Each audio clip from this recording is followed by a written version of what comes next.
జిల్లాలో ఉండే వచ్చి వారికి ఉన్న ఇబ్బంది కానీ వారికి ఉన్న సమస్యలు కానీ చెప్పే పరిస్థితి ఈరోజు తీసుకురాగలిగాం.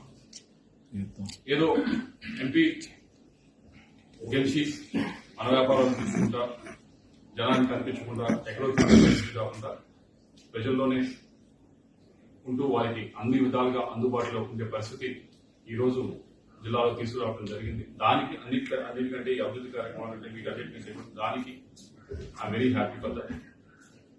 అయితే ఈరోజు ఒక అనిశ్చితి నెలకొంది రాజకీయంగా. దానికి అది అనిశ్చితి క్రియేట్ చేయడానికి నేను చేసింది కాదు, లేకపోతే ఆ అనిశ్చితి కోరుకుంది నేను కాదు. దాని వల్ల ఎక్కువగా ఏదైతే ఈ కన్ఫ్యూజన్ అంతా ఉందో దీనివల్ల అటు పార్టీకి ఉపయోగం లేదు, ఇటు నాకు ఉపయోగం లేదు. మరీ ముఖ్యంగా క్యాడర్ ఎవరైతే ఉన్నారో వారందరూ కూడా ఈ కన్ఫ్యూజన్ సిచ్యువేషన్ లో గడిచిన 15 రోజుల నుంచి 20 రోజుల నుంచి ఏదైతే నడుస్తా ఉందో దానివల్ల వారు కూడా ఎటు వెళ్ళాలా, ఏం చేయాలా, ఏ డైరెక్షన్ లో పోవాలనేది అర్థం కాని పరిస్థితిలో వాళ్ళందరూ కూడా ఉండడం జరుగుతూ ఉంది. దానికి ఏదో ఒక విధంగా తెరదించాలి, ఏదో ఒక విధంగా ఫుల్ స్టాప్ పెట్టాలనేది మా ఉద్దేశం. ఎక్కడో చోట దానికి ఒక సొల్యూషన్ అనేది మనకు ఎత్తకాల్సిన అవసరం ఉంది. అలా కాకుండా ఇలా వెళ్తే అటు క్యాడర్కు ఉపయోగపడదు, పార్టీకి ఉపయోగపడదు.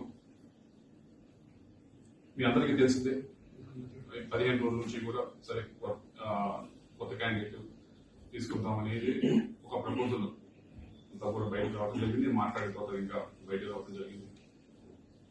దానివల్ల కొద్దిగా అందరూ కూడా కన్ఫ్యూజన్ కి గురవుతా ఉన్నారు. ఇది ఇందాక చెప్పినట్టు నేను కోరుకుంది కాదు, నేను చేసింది కాదు.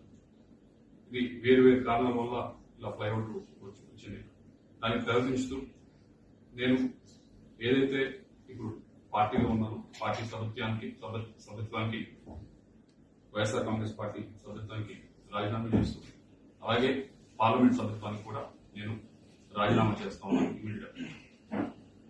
దీంతో అన్న కొద్దిగా ఈ కన్ఫ్యూజన్ అంతా కూడా ఇదంతా కూడా తొలగిపోతుందని ఆశిస్తున్నాను. నాకు ఈ 5 సంవత్సరాల నుంచి కూడా ఎంతో సహకరించారు. అటు రాష్ట్ర ముఖ్యమంత్రి గారు నన్ను యంగ్ గా ఉండాలని నన్ను ఎంకరేజ్ చేసి ఎంపీగా నిల్చోబెట్టారు. దానికి అన్ని విధాలుగా కూడా నేను చేయగలిగాను. అభివృద్ధి కార్యక్రమాలన్నీ కూడా చేయగలిగాను. అలాగే పార్టీ పరిస్థితి కూడా పార్టీ పర్వం కూడా అన్ని విధాలుగా కూడా పైన నిల్చోబెట్టగలిగాను. అలాగే కేవలం అదే కాకుండా ఎమ్మెల్యేలు కూడా పూర్తి స్థాయిలో ఈ 15-20 రోజులు చూశారు. మీ అందరూ కూడా ఏ విధంగా అయితే వాళ్ళు గట్టిగా కూడా ప్రయత్నించారు. వారందరికీ కూడా ధన్యవాదాలు తెలియజేసుకుంటూ మీ అందరికీ సెలవు.